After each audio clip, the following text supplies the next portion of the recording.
Hello everyone.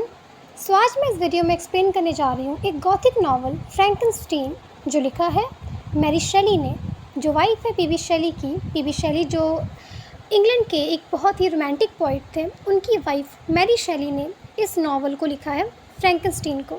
ठीक है, ये जो नावल है ये 1817 में कंप्लीट हो गया था, उन्होंने राइट कर लिया था और 1818 में इसे एनोनिमसली पब्लिश करवा दिया गया था मैरी शेली के द्वारा। मतलब कि बिना राइटर के नेम के ये जो बुक है ये 1818 में पब्लिश हो गई थी। ये जो नावल है ये गॉथिक नावल है। गॉथिक नावल मतलब क्या कि इसमें कुछ ऐसे एट्रीब्यूट्स हैं जैसे कि हॉरर, डर, सुपरनैचुरलिज्म, डिमॉन्स, विचेस, राक्षस। मतलब गॉथिक नावल पता क्या होता है?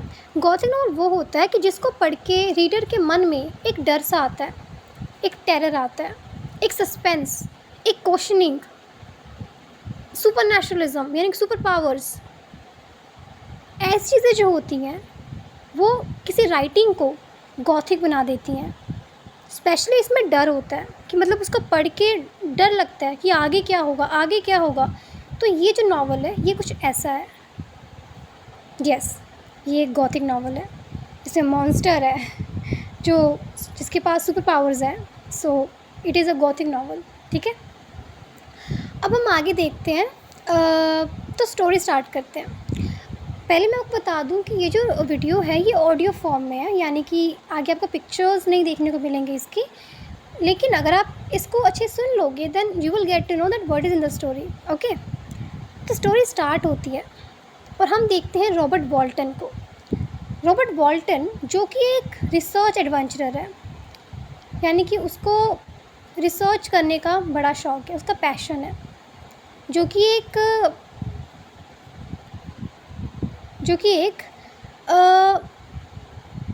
कह सकते हो ना कि वो जो शिप में होते हैं जिन्हें हमेशा कुछ ना कुछ फाइंड करना, कुछ ना कुछ ढूंढते रहना, वैसा जो होता है उनके अंदर, रॉबर्ट वॉल्टन वैसा है। अब रॉबर्ट वॉल्टन का एक पैशन है, उसके अंदर एक एक्साइटमेंट है, एक पैशन है, उसकी एक चाह है कि वो चाहता है कि वो नॉर्थ पोल जाके, यानी कि आर्कटिक ओशन जाके, वो वाली साइड जाके वहाँ से फाइंड करे रास्ता, यानी कि नॉर्थ पोल से जो कंट्रीज़ जो पड़ती हैं उन वहाँ तक जाने का सबसे छोटा रास्ता कौन सा है।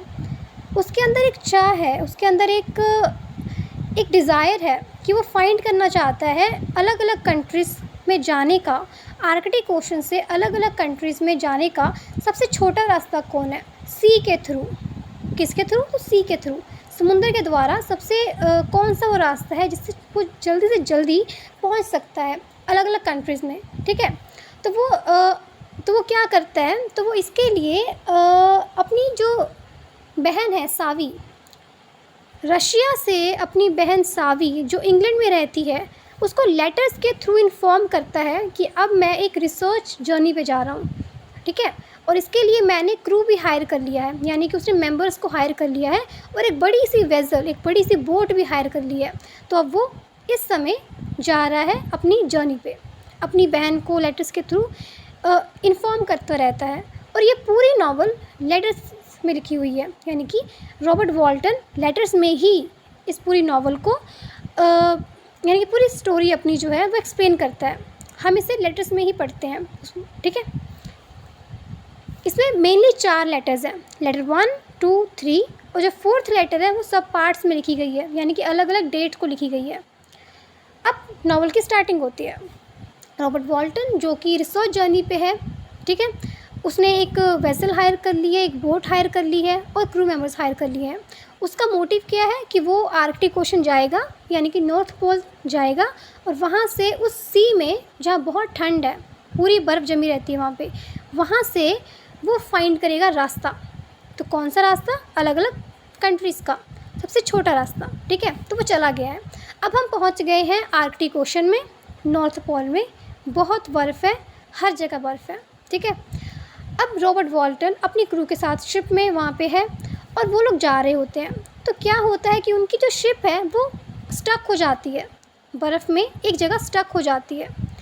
तो वो लोग, उन्हें रुकना पड़ता है, उन्हें वहीं रुकना पड़ता है। तो वो रुक जाते हैं और फिर क्या होता है कि रॉबर्ट वॉल्टन जो होता है वो अपने शिप में भी कमरे होते हैं ना, तो वहाँ होता है और उसको अपने क्रू मेंबर की आवाज़ आती है कि जल्दी से यहाँ आइए, हमने कुछ देखा है। तो रॉबर्ट वॉल्टन जाता है और उसके पास जो दूरबीन होती है, बाइनोकुलर्स, दूरबीन के थ्रू वो देखता है। तो वो क्या देखता है कि एक बड़ा सा इंसान है, मतलब इंसान जैसे दिखने वाला, 8 फीट लंबा, 8 फीट, ठीक है, इंसान 8 फीट का नहीं होता है, पर वो 8 फीट का था, तकरीबन 8 फीट का, एक भद्दा सा, एक डरावना सा कोई है जो चला आ रहा है बोट की तरफ, और उसको, उसके पीछे कुत्ते लगे हुए हैं, डॉग्स उसको खींच रहे हैं और वो आगे आगे चल रहा है, ठीक है। वो ये देखता है और जब वो देख के हैरान होता है, फिर जब वो दूरबीन नीचे रखता है और दोबारा देखता है तो उसे कुछ नहीं दिखता, वो डिसअपीयर हो जाता है, दोनों ही डिसअपीयर हो जाते हैं। उसके बाद क्या होता है कि रॉबर्ट वॉल्टन को फिर से आवाज़ आती है उसके क्रू मेंबर की। वो फिर से जाके देखता है तो वो देखता है कि उसके जो क्रू मेंबर्स हैं वो एक आदमी को, जो कि बर्फ़, जो देखो वहाँ पे सब बर्फ़ जमी हुई है, ठीक है, आर्कटिक ओशन है, सब जगह बर्फ़ जमी हुई है। बर्फ़ जहाँ जमी हुई है ना, वहाँ पे एक जगह ऐसी है जहाँ पे बर्फ़ ब्रेक हो गई है और एक इंसान उसमें डूब रहा है, नीचे पानी है उसमें वो डूब रहा है। तो उसके क्रू मेंबर्स जाते हैं, उस इंसान को वहाँ से निकालते हैं, उसको शिप में लेके आते हैं और उसे नर्स बैक करते हैं लाइफ में, यानी कि वो मर रहा होता है, इतनी ठंड में वो इंसान मर रहा होता है। रॉबर्ट वॉल्टन उसको अंदर लेके जाता है, उसके ऊपर गर्म कपड़े डालता है, उसको ढकता है और उसे होश में लाता है। अब ये जो इंसान है, ये है इस नावल का protagonist, main hero, Victor Frankenstein. इसका सरनेम फ्रैंकेनस्टीन है, इसीलिए इस नावल का नाम भी फ्रैंकेनस्टीन है, ठीक है। अब विक्टर फ्रैंकेनस्टीन जो होता है वो रॉबर्ट वॉल्टन के, यानी कि हेड ऑफ़ द क्रू के कांटेक्ट में आता है और रॉबर्ट वॉल्टन को अपनी स्टोरी सुनाता है। विक्टर अपनी सारी स्टोरी रॉबर्ट वॉल्टन को बताता है कि मेरे साथ क्या क्या हुआ, मैं कौन हूँ, मैं यहाँ कैसे आया, सब बताता है उसे। और रॉबर्ट वॉल्टन जो विक्टर उसे बताता है, उसे लेटर्स के थ्रू अपनी सिस्टर सावी को, जो इंग्लैंड में है, उसे इन्फॉर्म करता रहता है टाइम टू टाइम, ठीक है। अब विक्टर की स्टोरी जानते हैं। तो विक्टर बताता है कि वो एक बहुत ही रिच फैमिली से बिलोंग करता है। उसके पिता अल्फोंस, उनका नाम अल्फोंस है, वो पब्लिक सर्वेंट हैं और बहुत ही हाई पोजीशन पे काम करते हैं, ठीक है। विक्टर के पिता का अल्फोंस, यानी कि अल्फोंस का एक दोस्त होता है ब्योफोर्ट, जो कि पहले काफ़ी अच्छा था, पर एक टाइम ऐसा आता है जब वो बहुत ही कर्ज ले लेता है, इवन विक्टर के पिता से भी बहुत मनी बोरो कर लेता है। और एक दिन ऐसा आता है जब वो सबको उनके पैसे दे के अचानक से गायब हो जाता है और कहीं चला जाता है। विक्टर के पिता को चिंता होती है, उनको टेंशन होती है कि कहाँ चला गया। तो वो पुलिस के पास जाते हैं, उन्हें इन्फॉर्म करते हैं और पुलिस पता लगाती है कि वो एक लियोसन नाम के विलेज में अंडरग्राउंड होके रह रहा होता है, यानी कि बिना किसी को बताए रह रहा होता है। तो जब विक्टर के पिता उसे अल्फोंस जो होते हैं, अल्फोंस उन्हें मिलने जाता है अपने दोस्त ब्योफोर्ट को, तो वो देखता है कि उस घर में 2 लोग रहते हैं, एक ब्योफोर्ट और एक उसकी बेटी कैरोलीन, ठीक है, जो बहुत यंग है, अराउंड 17-18 ईयर्स की उसकी यंग बेटी वहाँ पे रहती है। जब अल्फोंस वहाँ जाता है तो वो देखता है कि ब्योफोर्ट मर चुका है और उसकी बेटी कैरोलीन जो है वो उसकी डेड बॉडी के पास बैठी रो रही होती है।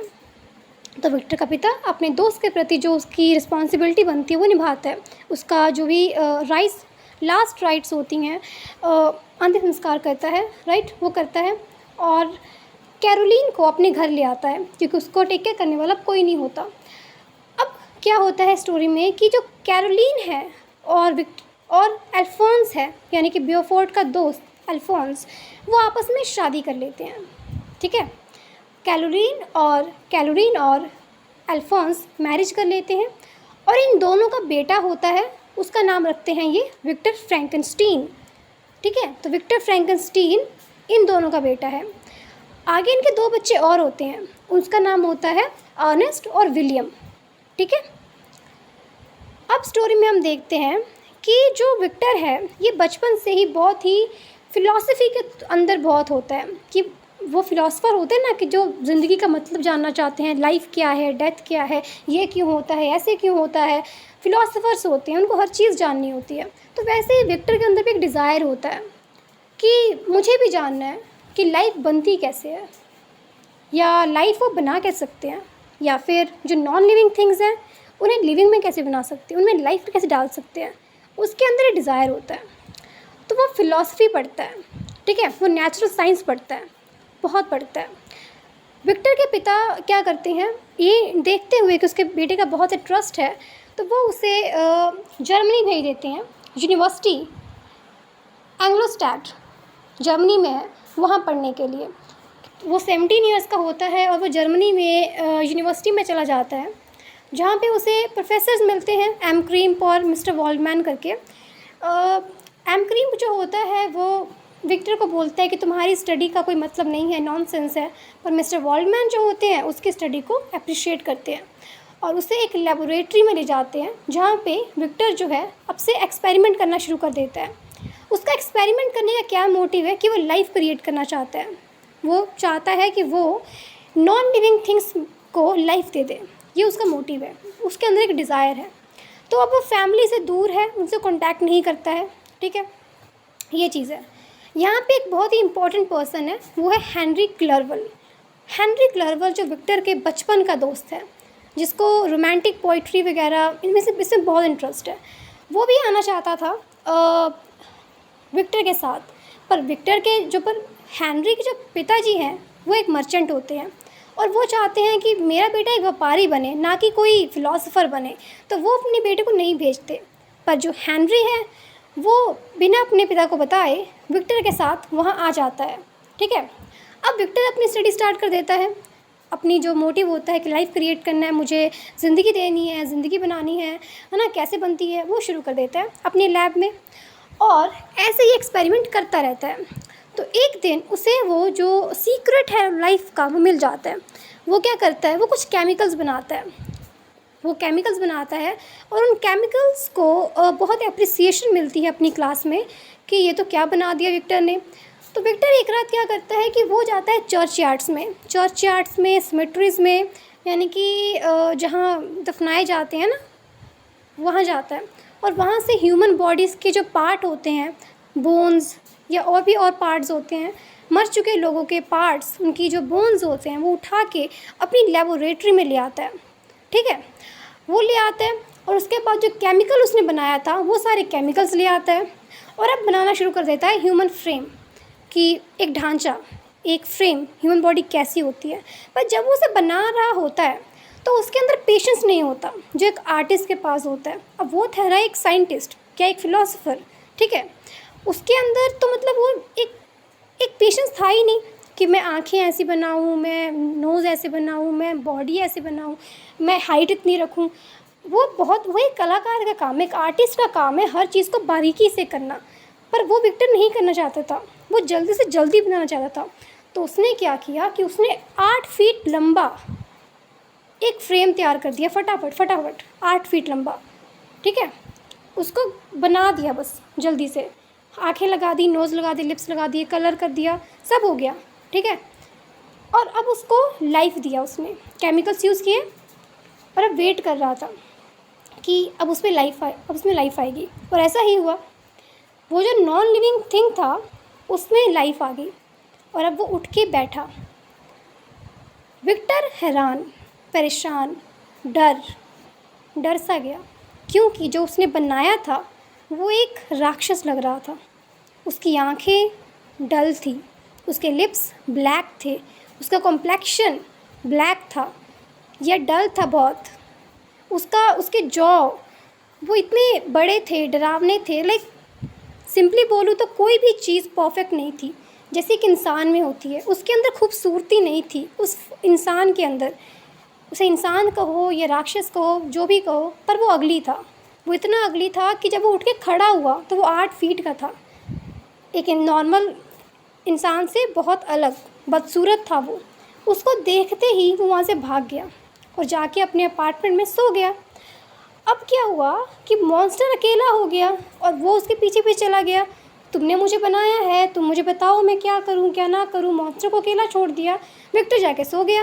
अब विक्टर को आते हैं रात को डरावने सपने कि उसकी माँ जो मर चुकी है उसको उसके सपने आते हैं, उसको एलिज़ाबेथ के सपने आते हैं। एलिज़ाबेथ कौन है? एलिज़ाबेथ जो है वो विक्टर के पिता अल्फोंस की बहन की बेटी है, ठीक है। विक्टर के पिता की एक बहन होती है जो कि इटालियन से शादी कर लेती है, पर एलिज़ाबेथ को कुछ टाइम बाद उसकी डेथ हो जाती है, ठीक है। विक्टर के पिता की बहन की डेथ हो जाती है और उसका जो हस्बैंड होता है वो किसी और से शादी कर लेता है। तो फिर विक्टर का पिता एलिज़ाबेथ को अपने घर ले आता है, ठीक है। और एलिज़ाबेथ अब इनके साथ रहने जाती है और विक्टर की जो मॉम होती है कैरोलीन, जो हम पहले जिसने देखा था, वो चाहती है कि विक्टर और एलिज़ाबेथ की शादी हो जाए। जी हाँ, ऐसे ही होता है। तो एक टाइम पे ये दोनों एक दूसरे को पसंद भी करते हैं और उनके किसी को कोई प्रॉब्लम नहीं होती इनकी शादी से। अब क्या होता है, तो उसको सपने आते हैं एलिज़ाबेथ के, अपनी मॉम के। उसकी मॉम मर चुकी है, विक्टर की जो मॉम है कैरोलीन, उसकी डेथ हो जाती है फ़ीवर के ड्यू टू फ़ीवर, वो मर जाती हैं, यानी कैरोलीन की डेथ हो गई है, ठीक है। अब क्या होता है, वो तो वहाँ से भाग जाता है विक्टर, और भागता ही रहता है। जब जब मॉन्स्टर उसके पास आता है कि मुझे आपने क्रिएट किया है, आप क्यों जा रहे हो, मुझे बताओ तो सही, मैं क्या करूँ क्या ना करूँ। लाइक यहाँ पे मैं एक चीज़ बता दूँ कि मॉन्स्टर को अभी बोलना नहीं आता है, पर हम समझ सकते हैं जैसे जैसे वो करता है ना, उसके थ्रू हम समझ सकते हैं कि वो क्या चाहता है, ठीक है। अब 2 साल हो जाते हैं, 2 साल हो जाते हैं और विक्टर को नफ़रत सी हो जाती है अपने एक्सपेरिमेंट से कि उसने क्या शैतान बना दिया। तो विक्टर क्या करता है कि अपने लैब में से सारी जो चीज़ें जो उसने यूज़ की होती हैं सब उठा के फेंक देता है और अपने घर इन्फॉर्म कर देता है कि मैंने अपनी स्टडी का जो ब्रांच है वो फ़िलॉसफी से चेंज कर लिया है और अब मैं ओरिएंटलिस्ट जो है उसकी स्टडी कर रहा हूँ, जो कल्चर और लैंग्वेज के रिगार्डिंग स्टडी होती है, अब मैं वो स्टडी कर रहा हूँ। तो विक्टर को लगता है कि मॉन्स्टर चला गया है, सब कुछ ठीक है, अब सब कुछ नॉर्मल है, ठीक है। अब 2 साल बाद, तकरीबन 2 साल बाद विक्टर को एक न्यूज़ आती है अपने घर जेनेवा से। विक्टर इस समय जर्मनी में है, अपने यूनिवर्सिटी में, ठीक है। उसने मॉन्स्टर जर्मनी में बनाया और उसे अकेला छोड़ दिया, उससे पीछे छुड़ा लिया। उसे लगा सब ठीक हो गया, पर 2 साल बाद जेनेवा से एक लेटर आता है उसके पिता का, अल्फोंस का, जिसमें लिखा होता है कि विलियम को किसी ने मर्डर कर दिया है। तो जब विक्टर ये जानता है, विलियम उसका छोटा भाई है, बहुत छोटा भाई है, वहाँ जाता है, जेनेवा जाता है, तो जो शहर का जो दरवाज़ा होता है, यानी कि उस टाउन का जो दरवाज़ा होता है, काइंड ऑफ वो एक विलेज में रहते हैं, ठीक है। वहाँ पे कोई डोर होता है एज़ पर द नॉवल कि वो बंद होता है, कि वो उस टाइम पे अंदर एंटर नहीं कर पाता, अपने घर एंटर नहीं कर पाता, तो उसे बाहर ही कहीं पे रुकना पड़ता है। तो बाहर रुक जाता है, तो वो डिसाइड करता है कि अब मैं वहाँ जाऊँगा जहाँ विलियम की डेथ हुई है। तो वहाँ जाता है तो वहाँ देखता है कि मॉन्स्टर बैठा हुआ है। वो पहली बार 2 साल बाद मॉन्स्टर को देखता है और समझ जाता है कि मॉन्स्टर ने ही विलियम को मारा है। अब ये जानने के बाद वो घर जाता है और घर जाके उसका जो दूसरा भाई है, अर्नेस्ट, छोटा भाई उसका, वो बताता है कि हमें पता लग गया है कि अर्नेस्ट बताता है कि जो विलियम है उसको जस्टिन ने मारा है, जस्टिन मॉर्टिस ने मारा है। तो विक्टर पूछता है कि जस्टिन मॉर्टिस ने मारा है? तो कहते हैं हाँ, जस्टिन मॉर्टिस, जो कि उनकी फैमिली में रहने आई थी।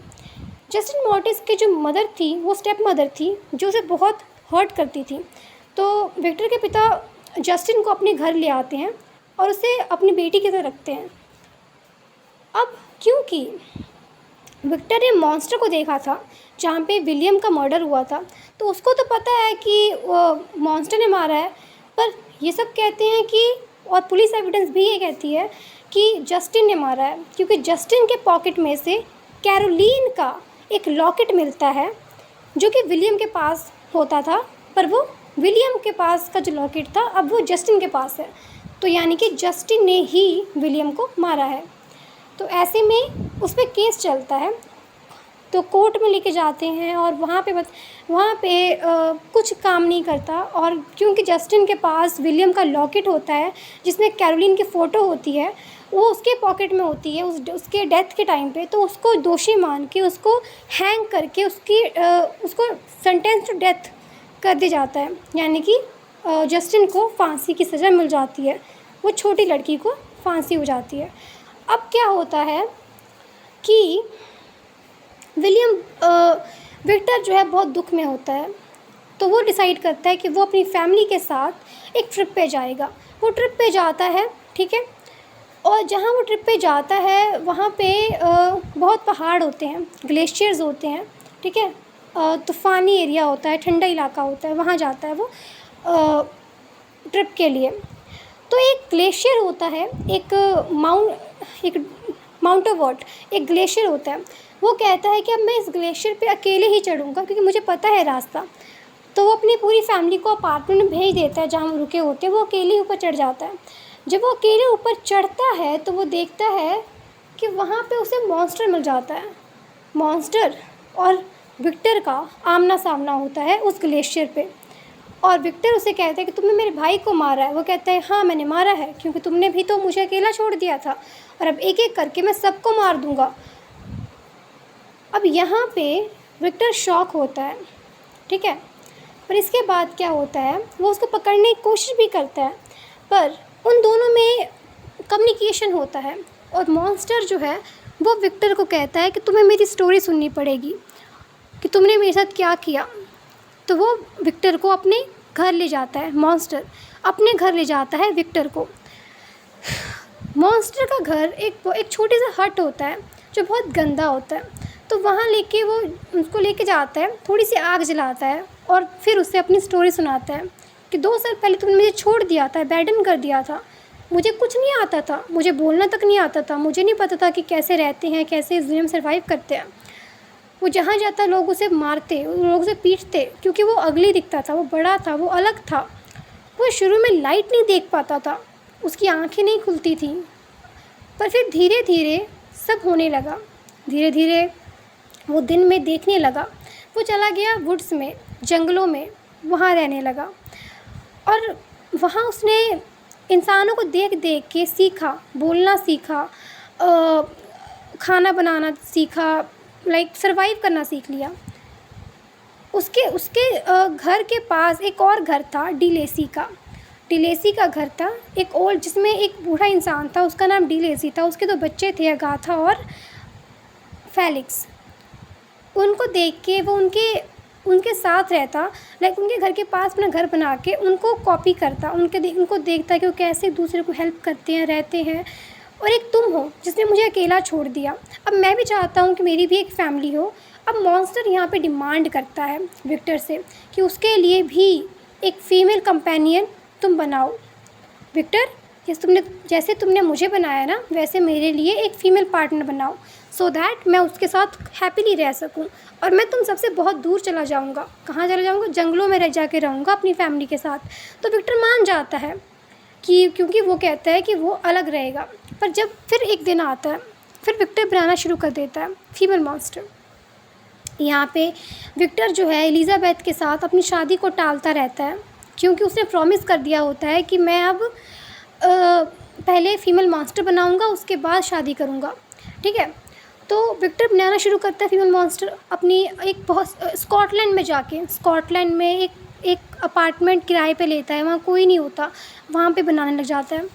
फिर जब बना रहा होता है तो उसके अचानक से ध्यान विंडो पे जाता है। वो देखता है कि मॉन्स्टर वहाँ खड़ा हुआ है और मॉन्स्टर अंदर झांक रहा है और खुश हो रहा है कि उसकी फीमेल मॉन्स्टर बन रही है।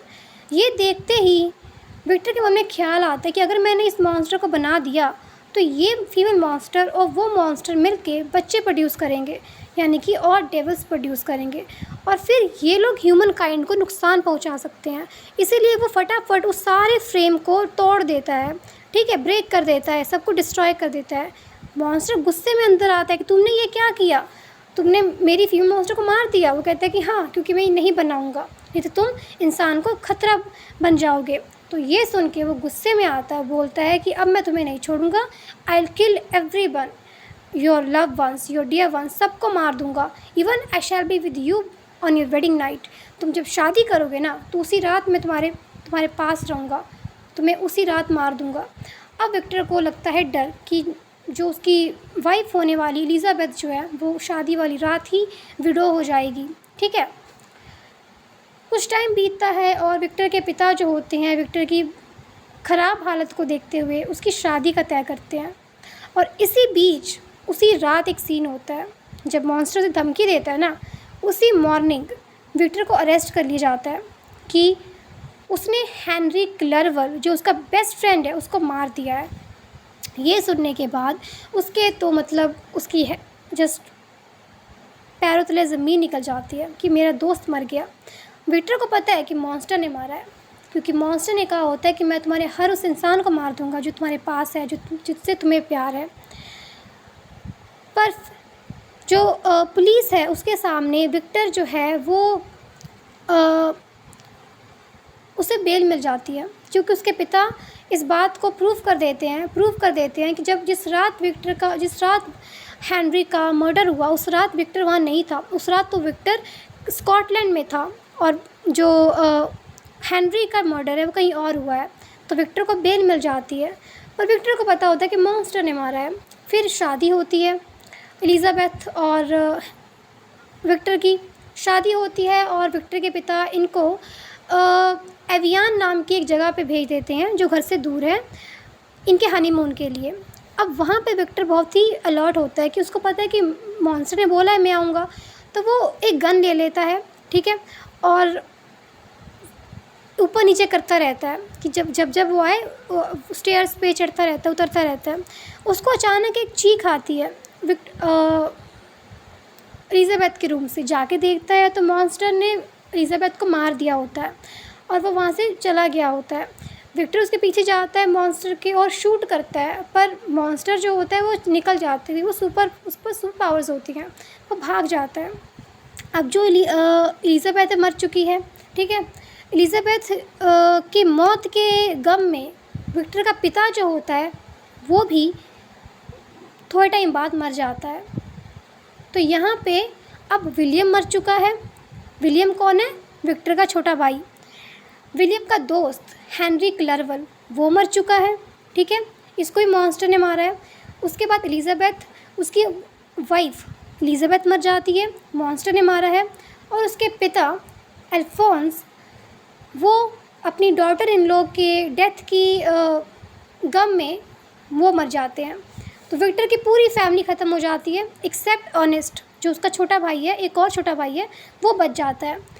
अब विक्टर डिसाइड करता है कि अब मैं डू और डाई में हूँ, कंडीशन में हूँ, अब मैं मॉन्स्टर को मार दूँगा। तो अब एक चेजिंग गेम स्टार्ट हो जाता है विक्टर और मॉन्स्टर के बीच। मॉन्स्टर उसे हिंट देता रहता है कि मैं तुम्हें कहाँ मिलूँगा, कोल्ड एज आइस, ऐसी जगह पे मैं रहूँगा जहाँ तुम्हें कुछ फील नहीं होता, मुझे आज कुछ फील नहीं होता। वो उसे हिंट दे के विक्टर को आर्कटिक ओशन, नॉर्थ पोल वाली साइड में ले जाता है। अब स्टोरी आती है प्रेजेंट में। ठीक है, ये पास्ट चल रहा था सारा। विक्टर जो था अपनी सारी स्टोरी नरेट कर रहा था रॉबर्ट वॉल्टन को कि मेरे साथ पास्ट में क्या क्या हुआ और मैं कैसे यहाँ पहुँचा। तो हम पास्ट में आ गए हैं कि जो मॉन्स्टर है वो विक्टर को आर्कटिक ओशन, नॉर्थ पोल वाली साइड ला चुका है। और वहाँ पे विक्टर अपने साथ डॉग्स को लेके जाता है। तो जब हमने शुरू में देखा था ना कि एक बड़ा सा 8 फीट का इंसान है जिसको डॉग चेज़ कर रहे हैं, तो वो डॉग किसके थे? वो विक्टर के थे। विक्टर के डॉग्स रॉबर्ट मॉन्स्टर को चेज़ कर रहे थे। तो जब वो चेज़ कर रहे थे तो क्या होता है कि वहाँ पे जो बर्फ़ जमी होती है वो टूट जाती है और उसके जो डॉग्स हैं विक्टर के वो उसमें सैंक हो जाते हैं। इवन विक्टर भी डूब जाता है, मॉन्स्टर भाग जाता है और वो लोग मर रहे होते हैं, डॉग्स मर जाते हैं और विक्टर डूब रहा होता है। तो जो रॉबर्ट वॉल्टन का जो क्रू है वो देख लेता है और उसके मेंबर्स रॉबर्ट वॉल्टन को उठा के शिप में ले आते हैं और शिप में ला के उसे नर्स बैक टू लाइफ करते हैं, उसको केयर करते हैं।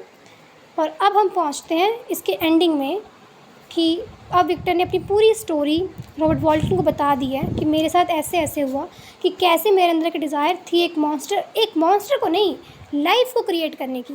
वो लाइफ क्रिएट करना चाहता था पर अनविलिंगली उसने एक्सीडेंटली एक मॉन्स्टर क्रिएट कर दिया जो दिखने में अगली था और उसके पास सुपर पावर्स थी। इंसान से ज़्यादा शक्तिशाली था वो। उसने गलती से एक मॉन्स्टर बना दिया और उसे छोड़ दिया, और उस छोड़े हुए मॉन्स्टर ने एक एक करके उसकी पूरी फैमिली को मार दिया, क्योंकि उसने उसके लिए एक फीमेल मॉन्स्टर नहीं बनाई।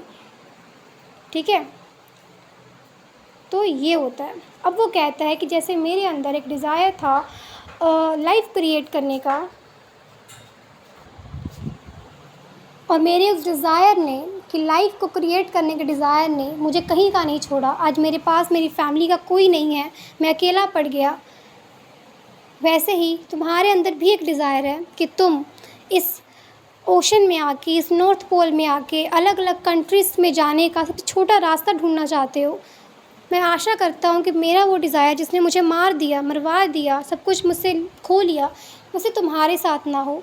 और प्लीज़ मेरा एक काम करना, अगर वो मॉन्स्टर मिले तो उसे मार देना। और ये कह के विक्टर की डेथ हो जाती है। वो बहुत ही थका हुआ होता है, सर्वाइव नहीं कर पाता, मर जाता है। अब रॉबर्ट वॉल्टन विक्टर के शरीर को ढकता है और वहाँ से निकल जाता है, और वो सब तैयारी करने लग जाते हैं अपने घर जाने की, क्योंकि जो रॉबर्ट वॉल्टन है, उसके जो क्रू मेंबर्स हैं, वो सब थके हुए होते हैं और अब घर वापस जाना चाहते हैं, क्योंकि मौसम वहाँ का ख़राब होता रहता है और वो चाहते हैं कि वो सेफली घर चले जाएं। तो वो यहाँ पे अपनी जो रिसर्च जर्नी है ख़त्म कर देता है for the sake of his crew members.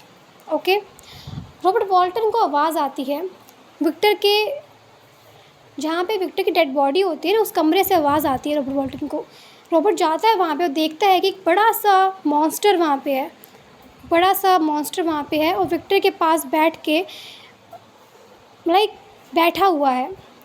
तो रॉबर्ट वॉल्टन समझ जाता है कि वही मॉन्स्टर है जिसने विक्टर की पूरी फैमिली को मारा है। तो वो उसे कहता है कि तुम यहाँ क्या कर रहे हो। तो तब मॉन्स्टर कहता है कि डरो मत, मैं तुम्हें कुछ नहीं करूँगा। मॉन्स्टर कहता है मेरा आखिरी विक्टिम तो विक्टर था, मैं विक्टर को मारना चाहता था क्योंकि उसने मुझे अकेला छोड़ दिया, मुझे कुछ नहीं बताया मैं क्या करूँ, पर अब तो विक्टर मर चुका है।